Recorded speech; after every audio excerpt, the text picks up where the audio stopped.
श्रीमद् भागवत महापुराण की प्रथम खंड के सप्तम स्कंद क्या था नवमो अध्याय। प्रहलाद जी के द्वारा नृसिंह भगवान की स्तुति खा के रूप में आरंभ होता है। ललायित रहते हैं स्वर्ग में मिलने वाली समस्त लोकपालों की वह आयु, लक्ष्मी और ऐश्वर्य मैंने खूब देख ली। जिस समय मेरे पिता तनिक क्रोध करके हंसते थे और उनसे उनकी भौवें थोड़ी टेढ़ी हो जाती थी, तब उन स्वर्ग की संपत्तियों के लिए कहीं ठिकाना नहीं रह जाता था। वे लूटती फिरती थी, किंतु आपने मेरे उस पिता को भी मार डाला। इसलिए मैं ब्रह्मलोक तक की आयु, लक्ष्मी, ऐश्वर्य और वे इंद्रिय भोग जिन्हें संसार के प्राणी चाहा करते हैं, इनमें से कुछ भी नहीं चाहता, क्योंकि मैं जानता हूं कि अत्यंत पराक्रमी, अत्यंत शक्तिशाली काल का रूप धारण करके आपने उसे ग्रस रखा है। समय पूर्ण होते ही वह समाप्त हो जाएगा। इसलिए मुझे आप अपने दासों की सानिध्य में ले लीजिए, अपना दास बना लीजिए। पुत्राशिष श्रुति सुखा मृग तृष्ण रूपा त्वेदं कलेवरम् अशेष रुजां विरोह निर्विद्यते न तु जनो यदपि देवे त्वां कामानलं मधुलवै समयं दुरापै वाहं रज प्रभवै सतमोदिकेऽस्मिन् जात सुरेतर कुले क्व तवानुकंपा न ब्रह्मणो न तु भवस न वैरमाया जन्मे पिता शिरसि पद्म कर प्रसाद। से भोगों की बातें सुनने में ही अच्छी लगती है, वास्तव में वे मृग तृष्णा के जल के समान नितांत असत्य है। और यह शरीर भी जिससे वे भोगे जाते हैं, अगणित रोगों का यही उद्गम स्थान है। कहाँ वे मिथ्या विषय भोग और कहाँ यह रोग मुक्त शरीर। इन दोनों की छंद भंगुरता और आसरता जानकर भी मनुष्य इनसे विरक्त नहीं होता।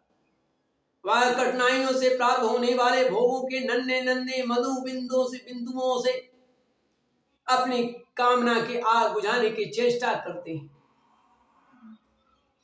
हे प्रभु, कहाँ तो इस तमोगुणी असुर वंश में रजोगुण से उत्पन्न हुआ मैं, और कहाँ आपकी अनंत कृपा। धन्य है आपने अपना परम प्रसाद स्वरूप और सकल संतापहारी वह कर कमल मेरे सिर पर रखा है, जिसे आपने ब्रह्मा, शंकर और लक्ष्मी जी के सिर पर भी कभी नहीं रखा। लक्ष्मी जी के सिर पर भी कभी नहीं रखा, उस कर कमल को मेरे सिर पर रख दिए हैं। हे प्रभु, मैं तो धन्य हो गया। बोलिए श्री लक्ष्मी नारायण भगवान की जय। श्रीमन नारायण नारायण नारायण गोविंद नारायण नारायण नारायण श्रीमन नारायण नारायण नारायण हरि हरि नारायण नारायण नारायण श्रीमन नारायण नारायण नारायण।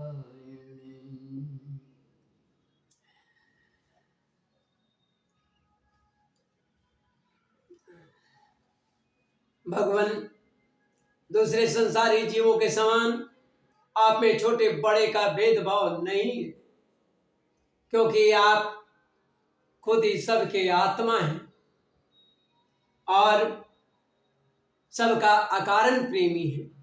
फिर भी कल्प वृक्ष के समान आपका कृपा प्रसाद भी सेवन भजन से ही प्राप्त होता है, सेवा भजन से ही प्राप्त होता है। संसार के अनुसारी जीवों पर आपकी कृपा का उदय होता है, उसमें जातिगत उच्चता या नीचता का कारण कभी नहीं बनता।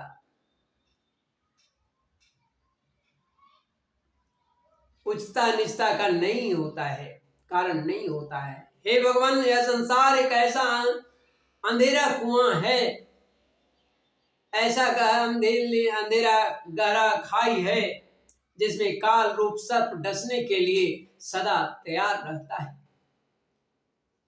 विषय भोगों की इच्छा वाले पुरुष उसी में गिरते जाते हैं, गिरे हुए हैं। मैं भी उसमें गिर जाता, मैं भी संगवश उसके पीछे पीछे उसी में गिरने जा रहा था, परंतु भगवान देवर्षि नारद ने मुझे अपना कर मुझे बचा लिया। तब भला मैं आपके भक्तों की सेवा कैसे छोड़ सकता हूँ।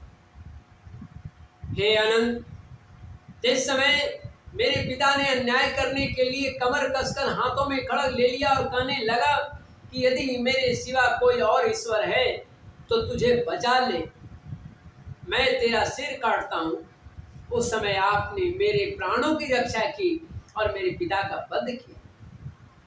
मैं समझता हूँ कि आपने अपने प्रेमी भक्त सनकादि ऋषियों का वचन सत्य करने के लिए ही वैसा किया था। हे भगवान, यह संपूर्ण जगत एकमात्र आप ही है, क्योंकि इसके आदि में आप ही हैं। इसके आदि में आप ही कारण रूप से थे, अंत में भी अवधि के रूप में रहेंगे और बीच में इसकी प्रतीति के रूप में केवल आप ही। आप अपनी मायावी गुणों के परिणाम स्वरूप इस जगत की सृष्टि करके इसमें पहले से भी विद्यमान रहने पर भी प्रवेश की आप लीला करते हैं। जबकि पहले से आप मौजूद हैं, फिर भी में प्रवेश की लीला करते हैं और उन गुणों से युक्त होकर अनेक मालूम पड़ते हैं। भगवान, यह जो कुछ कार्य कारण के रूप में प्रतीत हो रहा है वह सब आप ही है और इससे भिन्न भी आप ही है। अपने पराये को भेदभाव तो अर्थहीन शब्दों की माया, क्योंकि जिनका जन्म, स्थिति, लय और प्रकाश होता है वह उसका स्वरूप ही होता है। जैसे बीज और वृक्ष कारण और कार्य की दृष्टि से भिन्न भिन्न हैं, तो भी गंध तन्मात्रा की दृष्टि से दोनों एक ही हैं। भगवान, आप इस संपूर्ण विश्व को स्वयं ही अपने में समेट कर आत्म सुख का अनुभव करते हुए निष्क्रिय होकर प्रलय कालीन जल में शयन करते हैं।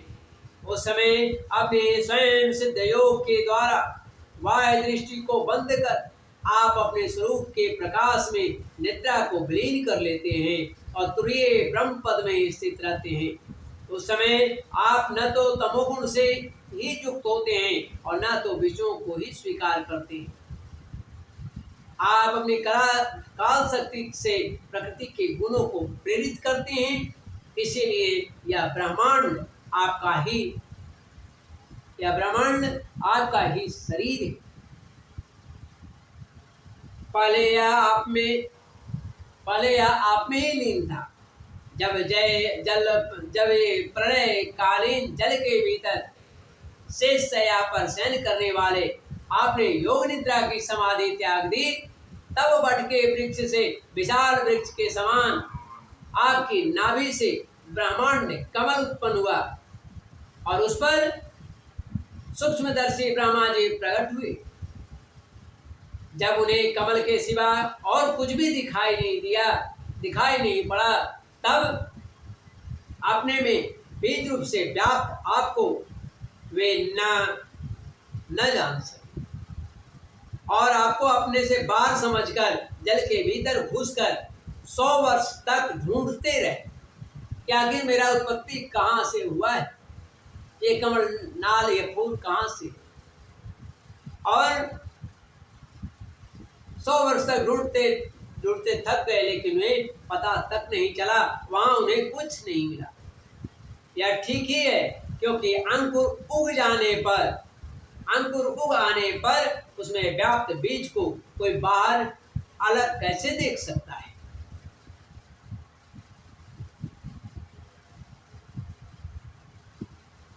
ब्रह्मा को बड़ा आश्चर्य हुआ। वे हार कर कमल पर बैठ गए।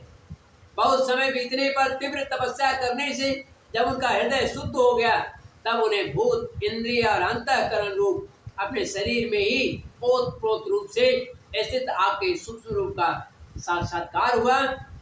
ठीक वैसे ही जैसे पृथ्वी में व्याप्त उसकी अति सूक्ष्म तल मात्रा गंध होता है। एवं सहस्रवदनं ऋषिरकरोरु नासास्य कर्णनयनावरणायुधाढ्यं मायामयं सदुपलज्जितसन्निवेशं दृष्ट्वा महापुरुषमापमुदं विरिञ्च।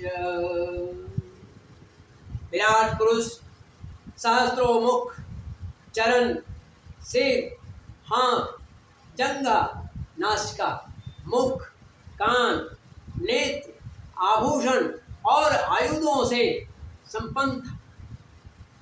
14 लोक, 14 भुवन उनके विभिन्न अंगों के रूप में शोभायमान थे। वह भगवान की एक लीलामयी मूर्ति थी। उसे देखकर ब्रह्मा जी को बड़ा आनंद हुआ।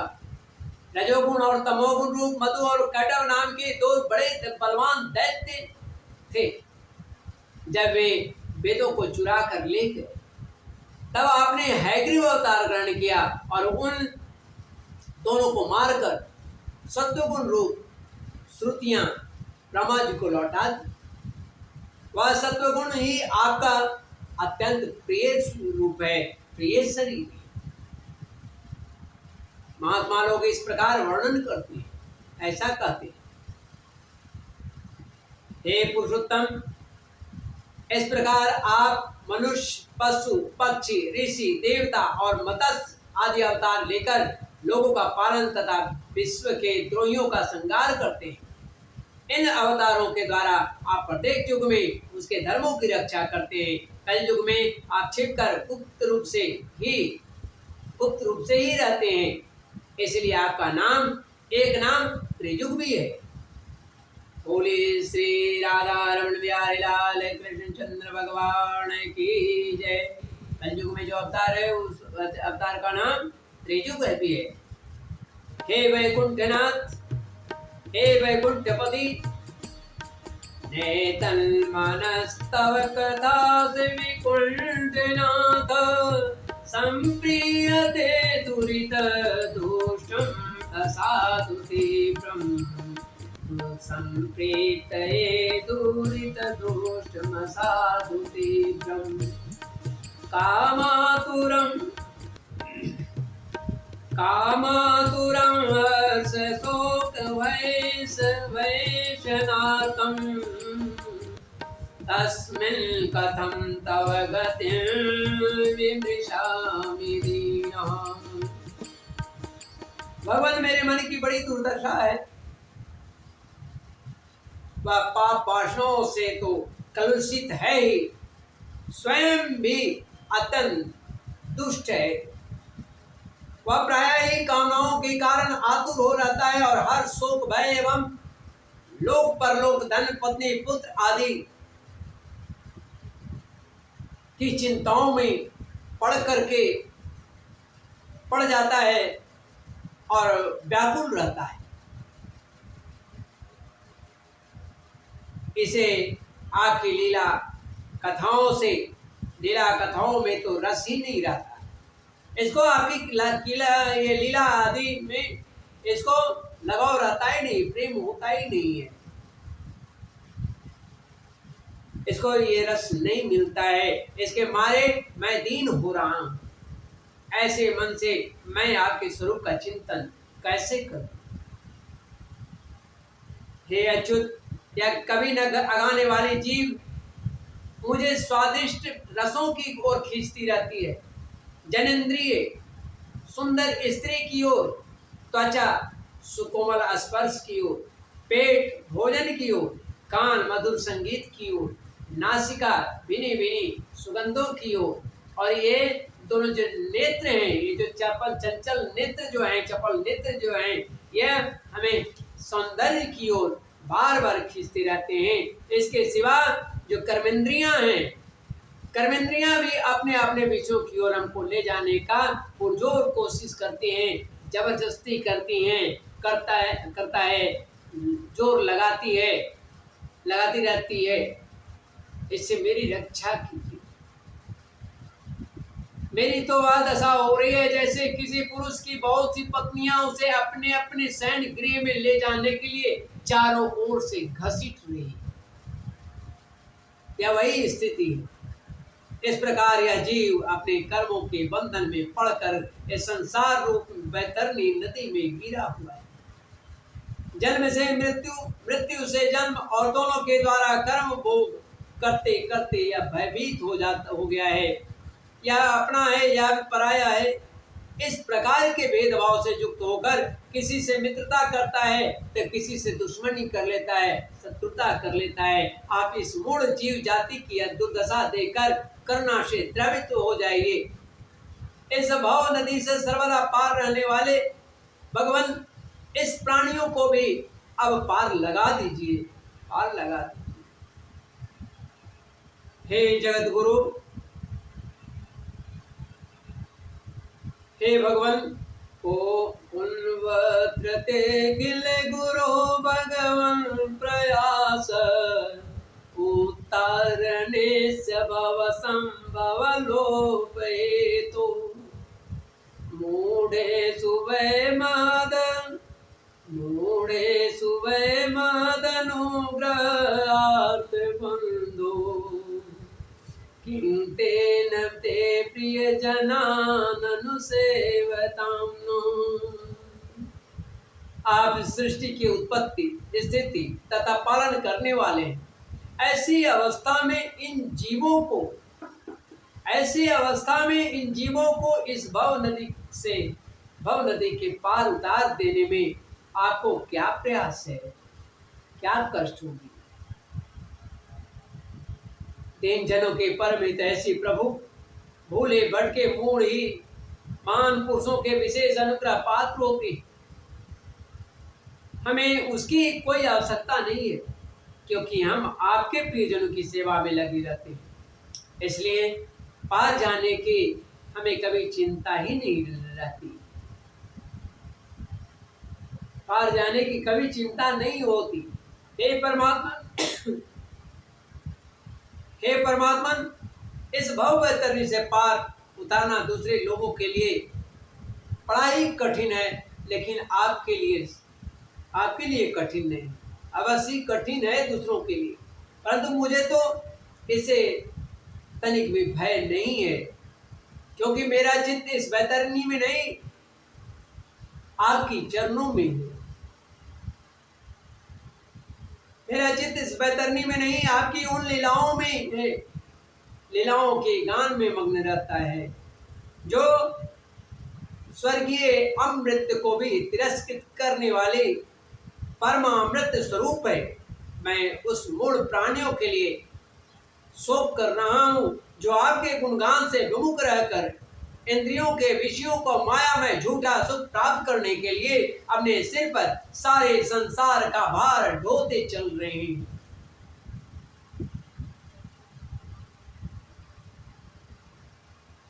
मेरे स्वामी, बड़े बड़े ऋषि मुनि तो प्रायः अपनी मुक्ति के लिए निर्जन वन में जाकर मौन व्रत धारण कर लेते हैं। वे दूसरों को भलाई के लिए कोई विशेष प्रयत्न नहीं करते, परंतु मेरी दशा तो दूसरी ही हो रही है। मैं इन भूले हुए असहाय गरीबों को छोड़कर अकेला मुक्त नहीं होना चाहता भगवान, और इन भटकते हुए प्राणियों के लिए आपके सिवा और कोई सहारा भी तो नहीं है, कोई सहारा भी दिखाई नहीं पड़ता है। घर में फंसे हुए लोगों को जो मैथुन आदि का सुख मिलता है वह अत्यंत तुच्छ एवं दुख रूप ही है। जैसे कोई दोनों हाथों से खुजला रहा हो तो उस खुजली में पहले उसे कुछ थोड़ा सा सुख मालूम पड़ता है, लेकिन परंतु बाद में वही सुख जो है उसे दुख देने लगता है, बाद में दुख ही दुख होता है। किंतु ये भूल हुए अज्ञानी मनुष्य बहुत दुख भोगने पर भी इस विषय से आघाते नहीं है, फिर भी इसमें डूबे ही रहते हैं। इसके विपरीत धीर पुरुष जो हैं, जैसे खुजलाहट को सह लेते हैं, वैसे ही कामादि वेगों को भी वह सह लेते हैं। सहने से ही उसका नाश होता है। हे पुरुषोत्तम, मोक्ष के 10 साधन प्रसिद्ध हैं। प्रहलाद जी भगवान से कह रहे हैं कि प्रभु आपने जो बतलाया है वो 10 साधन मोक्ष के वह कौन कौन है? आप लोग भी ध्यान रखें। मोक्ष के 10 साधन: मौन व्रत श्रुत तपोध्ययनं स्वधर्म व्याख्यारो जप समादय प्रवर्ग्य प्रायः परम पुरुष ते त्वजितेन्द्रियाणां वाता भवन्त्युत न वात्र तु दाम्भिकानाम्। ये 10 लक्षण कौन है? 10 साधन कौन है? मौन रहना, ब्रह्मचर्य, शास्त्र श्रवण, तपस्या, स्वाध्याय, स्वधर्म पालन, युक्तियों से शास्त्रों की व्याख्या, एकांत सेवन, जप और समाधि। ये 10 जो हैं मोक्ष देने वाले हैं। परंतु जिनकी इंद्रियां बस में नहीं है, उनके लिए ये सब जीविका के केवल साधन है, व्यापार मात्र रह जाते हैं। और दंभियों के लिए तो जब तक उनकी पोल खुलती नहीं, तभी तक ये जीवन निर्वाह के साधन रहते हैं। और जब भंडा फोड़ हो जाता है तब वह भी बेकार हो जाता है। भंडा फोड़ हो जाने पर वह भी नहीं रहता।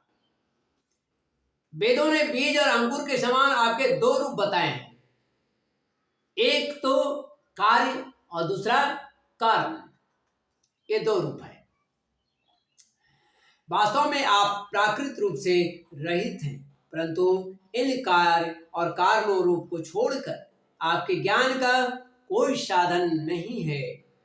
काष्ठ मंथन के द्वारा जिस प्रकार अग्नि प्रकट हो जाती है, उसी प्रकार योगी जन भक्ति योग की साधना से आपको कार्य और कारण दोनों में ही ढूंढ निकालते हैं, क्योंकि वास्तव में ये दोनों आपसे पृथक नहीं है, आपके स्वरूप ही हैं। आपके ये स्वरूप ही हैं। हे अनंत प्रभु, वायु, अग्नि, पृथ्वी, आकाश, जल, 5 तन्मात्राएं, प्राण, इंद्रिय, मन, चित्त, अहंकार, संपूर्ण जगत एवं सगुण और निर्गुण, ये सब जितने भी हैं, ये सब केवल आप ही हैं। और तो क्या, मन और वाणी के द्वारा जो कुछ निरूपण किया जाता है, जो निरूपण किया गया है, वो सब भी आप ही हैं, आपसे पृथक नहीं है। समग्र कृति के आश्रय भगवान ये सत्वादि गुण और इन गुणों के परिणाम महत्वादि देवता,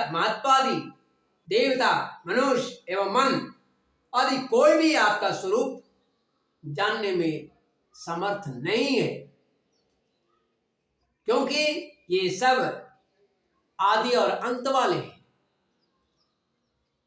और आप अनादि हैं और अनंत हैं।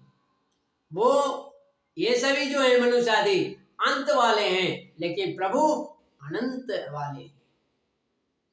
ऐसा विचार करके ज्ञानी जन शब्दों की माया से उपरत हो जाते हैं, शब्दों में की माया में नहीं पड़ते हैं। हे परम पूज्य तत्तेरहतम नमः स्तुति कर्म पूजा कर्म स्मृति चरणयो श्रवणं कथायां संसेवया त्वयि विनीति सडगयां किं संसेवया त्वयि विनीति सडंगया किं भक्तिं जन परमहंस गतो लवितो। हे परम पूज्य, आपकी सेवा के 6 अंग हैं। आपकी सेवा का 6 अंग कौन है? तो पहला नमस्कार, दूसरी स्तुति, तीसरी समस्त कर्मों का समर्पण, जितने कार्य आप करते हो वो भगवान को अर्पण कर दें। सेवा पूजा, चरण कमलों का चिंतन और लीला कथाओं का श्रवण, ये 6 भाग है। इस सडंग सेवा के बिना आपके चरण कमलों की भक्ति कैसे प्राप्त हो सकती है, और भक्ति के बिना आपकी प्राप्ति कैसे हो? हे प्रभु, आप तो अपने परम प्रिय भक्त जनों के परमहंसों के ही सर्वस्व हैं। इस तरह से भगवान ये भक्तराज प्रहलाद, हिरण्यकशिपु पुत्र प्रहलाद भगवान नरसिंह की स्तुति करते हैं। अब नारद जी कहते हैं कि इस प्रकार जब भक्त प्रहलाद ने बड़े प्रेम से प्रकृति और प्राकृत गुणों से रहित भगवान के स्वरूप भूत गुणों का वर्णन किया, इसके बाद वे भगवान के चरणों में सिर झुकाकर जब चुप हो गए, नरसिंह भगवान का क्रोध शांत हो गया और बड़े प्रेम तथा प्रसन्नता से वे भगवान बोले। प्रहलाद भद्र भद्रम ते, प्रहलाद भद्र भद्रम ते, नीतोऽहं ते सुरोत्तमा, वरं वृष्णे स्वाभिमतं काम, भूरोऽस्म्यहं नृणाम्। नरसिंह भगवान ने कहा, परम कल्याण स्वरूप प्रहलाद, तुम्हारा कल्याण हो। दैत्य श्रेष्ठ, मैं तुम पर अत्यंत प्रसन्न हूँ। तुम्हारी जो अभिलाषा हो मुझसे मांग लो, मैं जीवों की इच्छाओं को पूर्ण करने वाला हूँ। आयुष्मान, जो मुझे प्रसन्न नहीं कर लेता उसे मेरा दर्शन मिलना बहुत ही कठिन है, परंतु जब मेरे दर्शन हो जाते हैं तब फिर प्राणी के हृदय में किसी प्रकार की जलन नहीं रह जाती है, किसी चीज की कामना नहीं रह जाती है।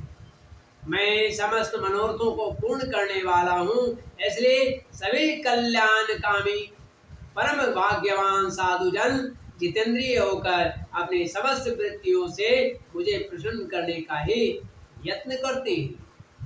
असुर कुलभूषण प्रहलाद जी भगवान के अनन्य प्रेमी थे, इसलिए बड़े बड़े लोगों को प्रलोभन में डालने वाले वरों के द्वारा प्रलोभित किए जाने पर भी उन्होंने उनकी इच्छा नहीं की। इस प्रकार श्रीमद् भागवत महापुराण की प्रथम खंड के 7वें स्कंद के अथ 9वां अध्याय प्रहलाद जी के द्वारा नरसिंह भगवान की स्तुति यहाँ हिंदी में खा के रूप में समाप्त। गोविंद जय जय गोपाल जय जय, राधा रमण हरि गोविंद जय जय, गोविंद जय जय गोपाल जय जय, राधा रमण हरि गोविंद जय जय, गोविंद जय जय गोपाल जय जय, राधा रमण हरि गोविंद जय जय।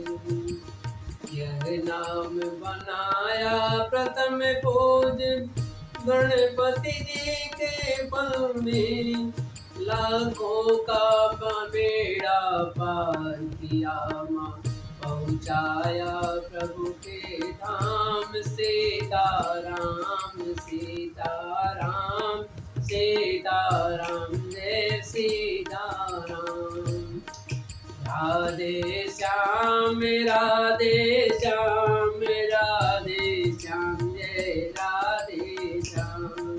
सीताराम सीताराम सीताराम जय सीताराम। गणिका गीत शामिल निसको जपते थे, निस्वासर आठों याम। सीताराम सीताराम सीताराम जय सीताराम। राधे श्याम राधे श्याम राधे श्याम जय राधे श्याम। नाम बनाया प्रथम पूज्य गणपति जी के बल से, लाखों का बेड़ा पार किया, पहुँचाया प्रभु के धाम। राधे श्याम राधे श्याम राधे श्याम जय राधे श्याम। सीताराम सीताराम सीताराम जय सीताराम। भोले से राधा रमण बिहारी लाल की जय। गोपिका वल्लभ भगवान की